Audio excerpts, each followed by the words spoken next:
Today, we're going to talk about the first chapter, which is purification, the secrets of purification, and then when we gather again tomorrow, we'll talk about prayer and what's related to the prayer. So here, the Imam al-Qudama, rahimahullah, he begins and he says that purification is 4 levels. There's 4 levels of purification. And the Prophet ﷺ, of course, he said that at-tahuru shatrul iman, that purification is a part of faith. Purification is a part of faith. So the first level of purification is to purify the outward. Purify the limbs and the body from al-ahdath, which are what invalidates your wudu, and from al-anjas, which are impurities, and waste. So the first level of purity has to do with a physical, bodily purification. The second level, if you will, is to purify the limbs from sin and transgression. The limbs, meaning the hands and the feet and the eyes and the ears and the mouth, etc., what we use to engage in action, whether good or bad, to purify them is to remove the bad habits and the sins. That's the second level of purification. The third level of purification occurs in the heart. Is to purify the heart of lowly characteristics and to purify it from abhorrent vices. Abhorrent vices like malice and jealousy, like hatred, those types of things. And this is level number 3. Level number 4 is to purify, he says, asir amma siwa Allahi ta'ala, which basically means to purify the inner heart from anything other than Allah. And this, as mentioned, is the pinnacle.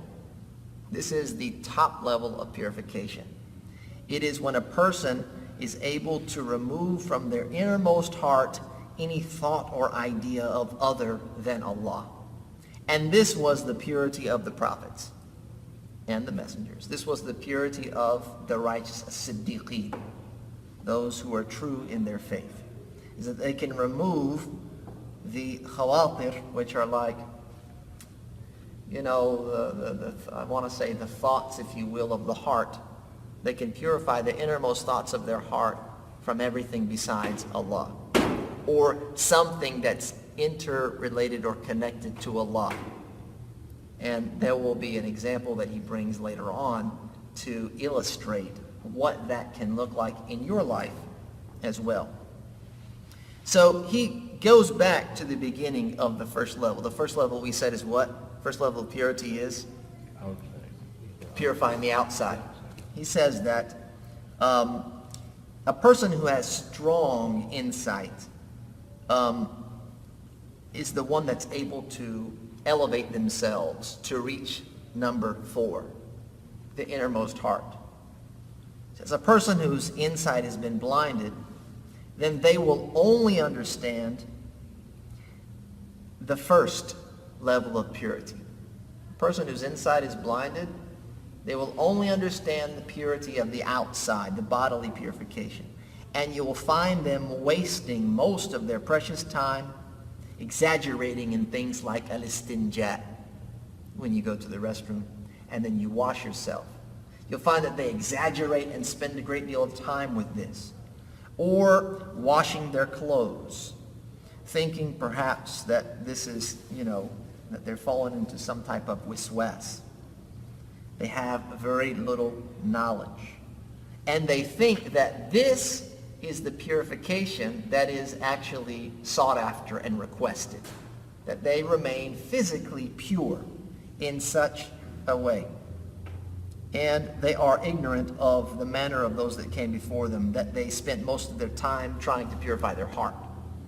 And so, those that came before of the pious, among the companions, they were very lenient when it came to the outward purifications. Like it was narrated from Umar ibn Khattab radiallahu anhu that he used to make wudu from a a pot that was of Christian origin, and that they would wash their hands in a way that they would barely remove the fatty oil and grease from their hands. And then they would pray on the earth, on the dirt. And they would walk sometimes barefoot. And when they did use the restroom, they would suffice themselves with rocks or tissue. Right? And so some of these things here that he mentions, like, being hasty and washing the hands, basically just getting the job done, but not overdoing it. Like, you just go through the ritual motions of it, and you don't get fixated on the mechanics of it. And then praying on the ground as opposed to praying on a mat or a carpet. And I know in some cultures that's still very, very important, that you couldn't pray on this carpet here. This is the commercial carpet. Or you couldn't pray on the carpet in your home, but you have to pray on the prayer rug. You just absolutely must do so.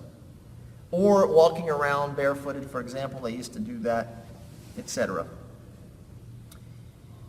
So he says, essentially what it's come down to is that there's some people that have taken folly and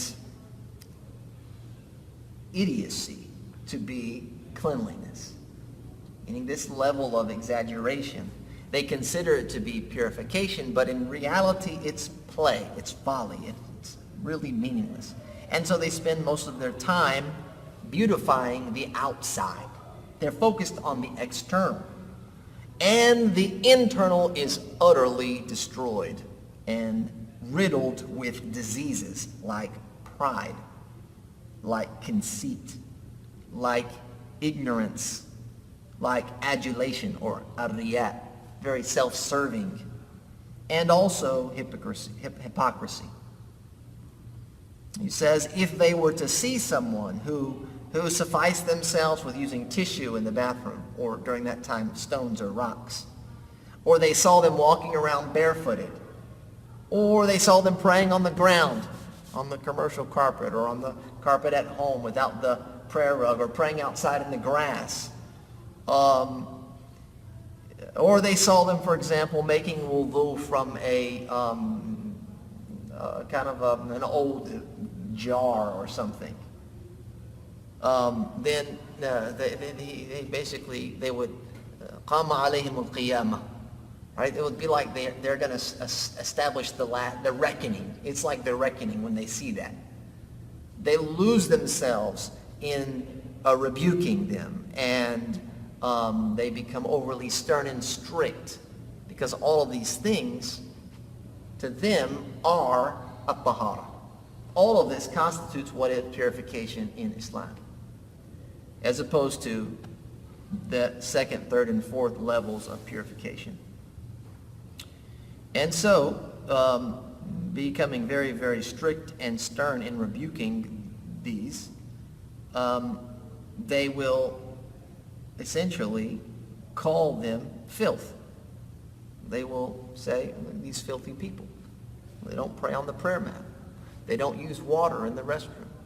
They don't walk around with proper shoes on. They don't, their clothing, you can get into the nitty-gritty. The clothing isn't always cleaned and pressed. Sometimes it's a little lesser than. So they get fixated on what's happening outwardly as opposed to what's happening inwardly. And so he says here that you can see how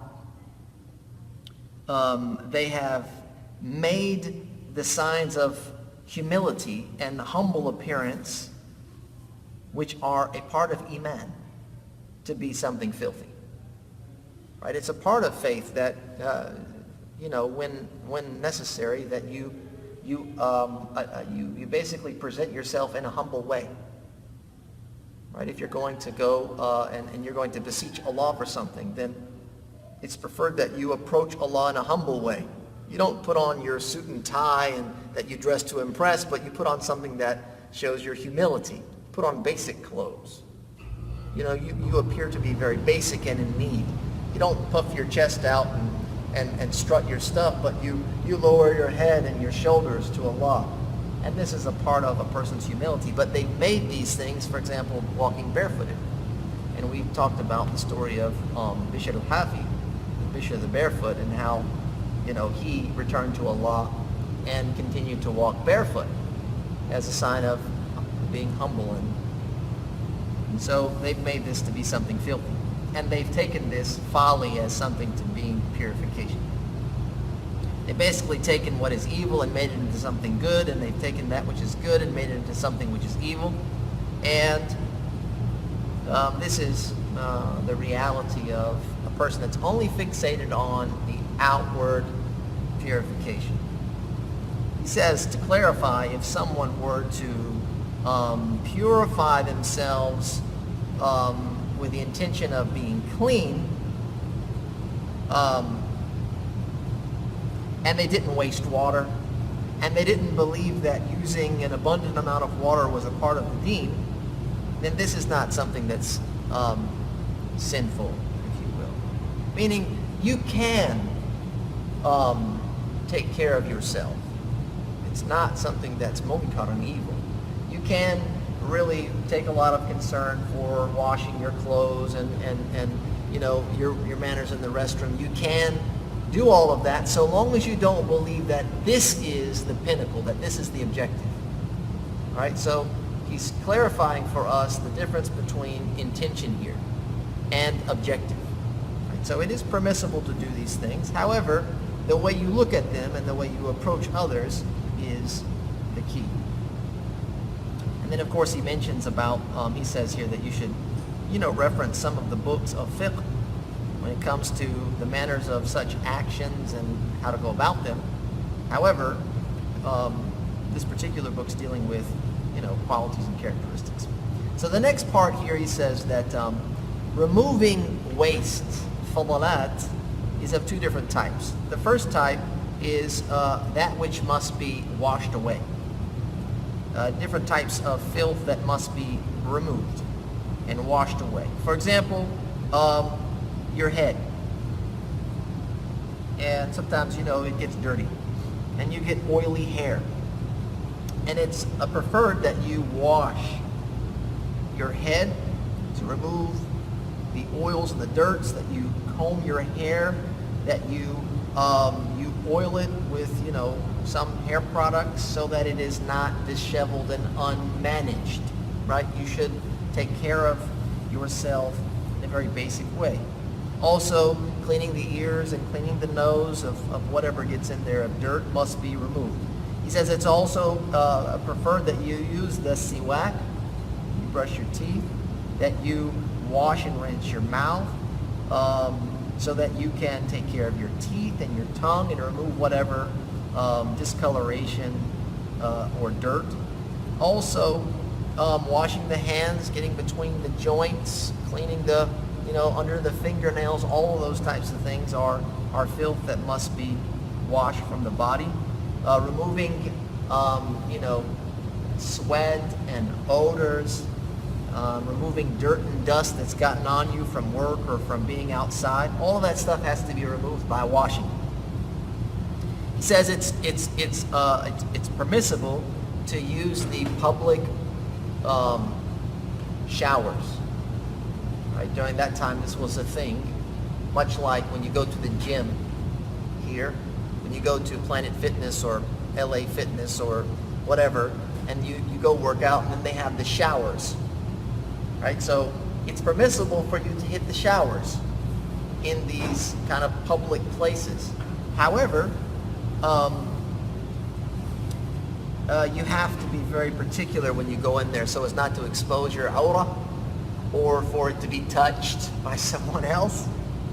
And of course not to see others exposing themselves. And this is where we come back full circle to the beginning. Right? So now he's talking about the physical purity. He's just mentioned some of the things that constitute physical purity and Islamic cleanliness. Now he's going to shift right here in the hammam, the public facilities, the shower room. He says, when you go in there, it is a must that you remember Because of the heat of the shower, the heat of the hellfire. You're reminded by the heat in that public shower and the hot water that's in there, you're reminded of the heat of the hellfire. He says the thoughts of the believer, they continuously go through this world in such a manner by being reminded of the hereafter. So they're able to draw a connection from everything in this world to something in the hereafter. And that is because that which is preponderant, or that which is dominant in the mind of the believer, is the next life. There's a saying that the Arabs, they have, he says that every vessel is wet from what it contains. Every vessel is wet due to what it contains. Understand? So he gives an example to explain that. He says when you look at someone that goes into a home, a constructed home that's been built, for example, the bazaz, person who deals with cloth and material, you look at the woodworker, you look at the construction or the construction professional, I don't know what they call it, the builder, Bob the builder.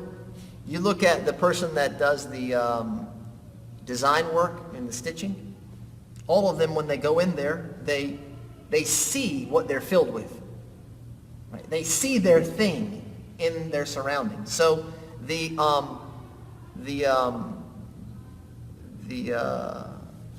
bazaz, who's the one that sells the cloth and the material, when he goes into the home, he starts to look at the furnishings, and he sees all of the material, and he starts to think, well, that's expensive, and that's cheap, and that costs this much, and that's from this place, and that's been imported, and that's this.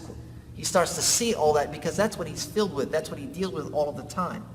And then the person that makes the design and the stitching and such, he looks at the various different designs. So he'll start to look at the carpet, and he'll see what was the work that went into it, and how intricate are the designs, and how long that must have taken, and how much that must cost. Because that's what he's filled with. That's what he's wet with. He's wet with that which is within him. He is moistened by his, by what is preponderant in his life. Also, for the woodworker, they go in and they start looking at the construction, and they look at how the place was built. They look at the ceiling, look at the roof, look at the walls, and they start to determine whether or not it's a good house. And the believer is similar in that whatever they see of this life, they relate it in some way to the hereafter. And so when they see, for example, darkness, they're reminded of the darkness in the grave, he says. If they hear a loud sound, hear a loud thunderous sound, if you will, then they're reminded of the horn when it is blown into to establish the last hour. If they see a delight of this world, if they see enjoyment, then they're reminded of the enjoyment and the bliss of paradise. If they see something troubling or some type of punishment, they're reminded of the punishment of the fire. So this is how a person is able to move from level 1, which is the physical purification, all the way to level 4, which is to remove the heart of any thoughts or to be absent-hearted, if you will, of Allah. So of course you have to pass by those other levels of purification, purifying your limbs from sin, purifying your heart from lowly qualities and characteristics like evil, malice, hatred, and then ridding the heart of distraction to the point that you're constantly thinking of Allah, reminded of Allah, and even in the pursuits of this world, there's some way that you relate it back to Allah and the hereafter, as he mentioned here. And then he goes back now, he flips the channel back, he says it's not disliked, he says it is disliked to go into the public facilities, al-hamamat, if you will, when it gets close to al-maghrib time, or ghurub, which is the sunset, وَبَيْنَ الْعِشَاءَيْنِ, between maghrib and isha. This is the time that the shayateen, they are widespread and out. And then he says the second type of removing waste are the things that have to be kind of taken off, like trimming the mustache, removing the armpit hairs, shaving the pubic region, trimming the fingernails. He says it's disliked to pluck gray hairs, though, or here maybe. I don't have a lot, so I'm always thinking about here. Though it is preferred that they are colored, so a person could dye their hair if they want to stay looking sharp and young. And then there's a number of other maratib here, various levels of purification, which will be presented in the last two portions of the book, inshallah. And that's where we sallallahu alaihi wa sallam ala nabina Muhammad wa akhir da'wana.